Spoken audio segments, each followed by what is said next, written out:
Hi, this is Graham Jeacocke.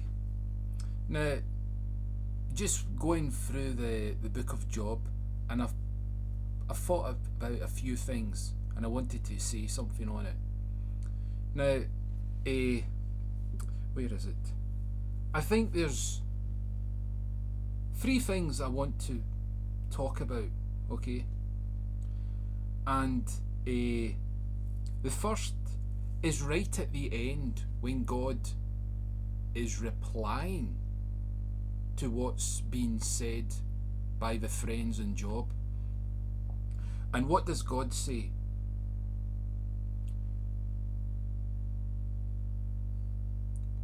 You have not said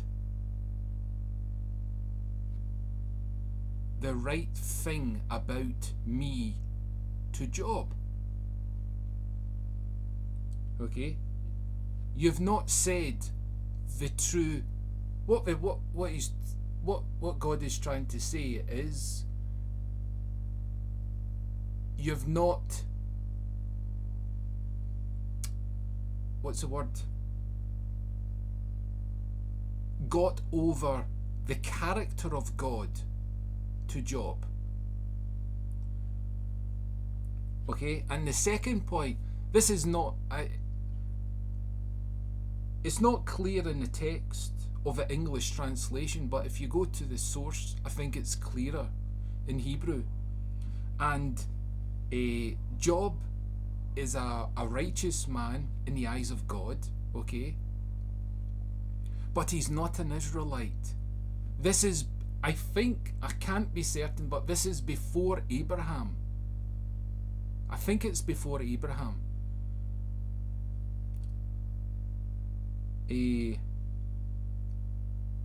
And this Job is, I think he must be a polytheist like Abraham. I think he's a because he's friends with different friends of different gods. So I think it's quite safe to assume he worshipped different gods, but I think it's his attitude, how he did it, made him righteous. Now, you see,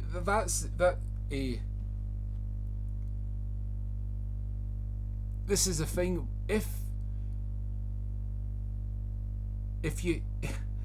If God has not shown his true character, we can't question him on it. You can't hold a person accountable unless there's a standard by which you can say this person is deviating. Now,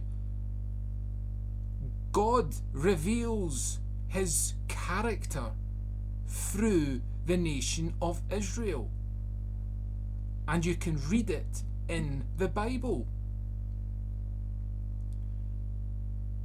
And this character is physically shown.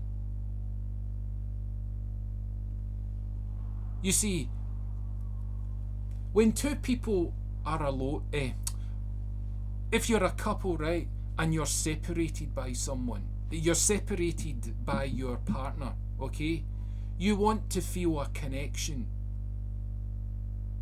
So you read a letter from that person. Now, it's the same with God. God is not directly present. You can't physically see him. That's what I mean. He's present in his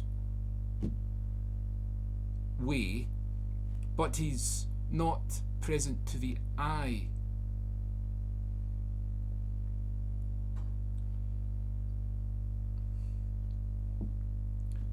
Now, this is why when you read, you get to build up a character of God and what he's like. Now, it's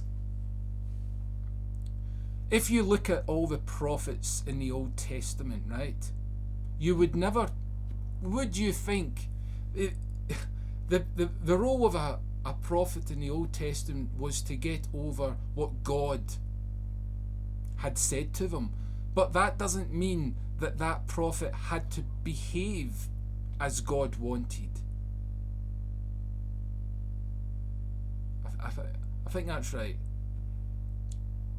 So there was no, if you looked at a prophet, even though they were stern, perhaps,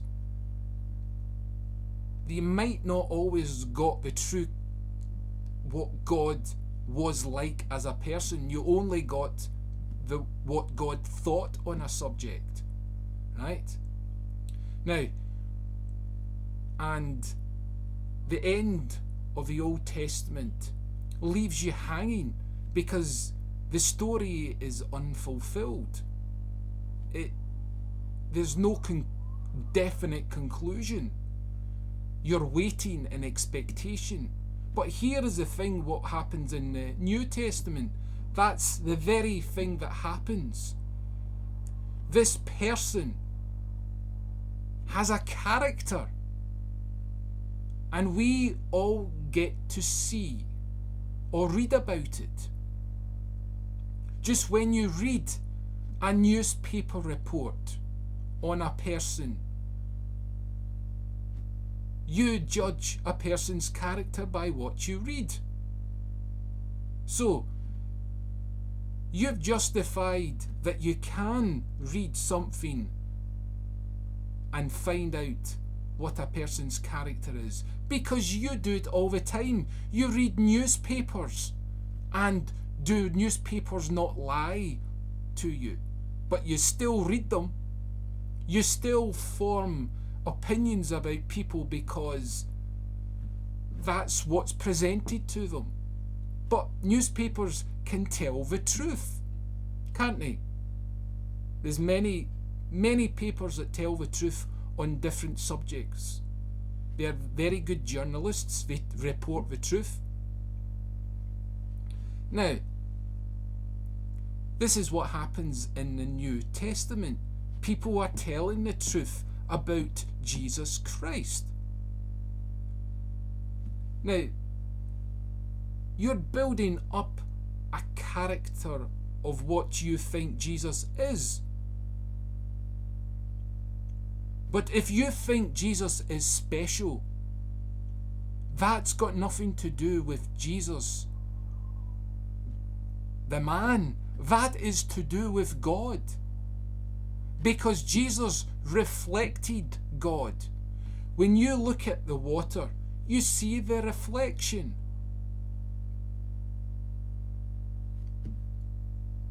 Now,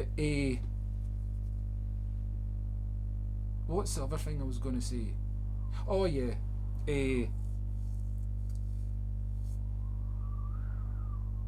this is something Job said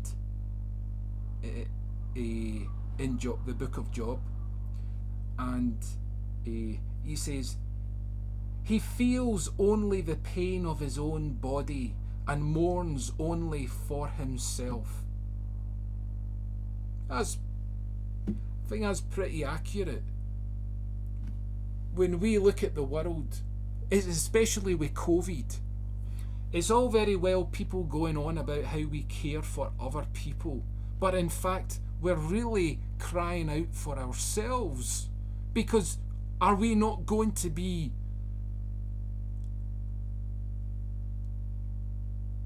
caught up in the grasp of COVID? Now, but this doesn't explain why people are kind. Well, there's only one explanation. People are told how to think and act and behave. It was God that taught people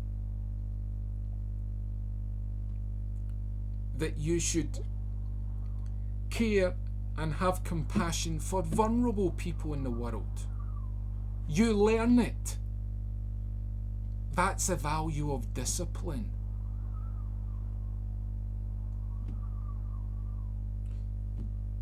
I think I'll leave it there.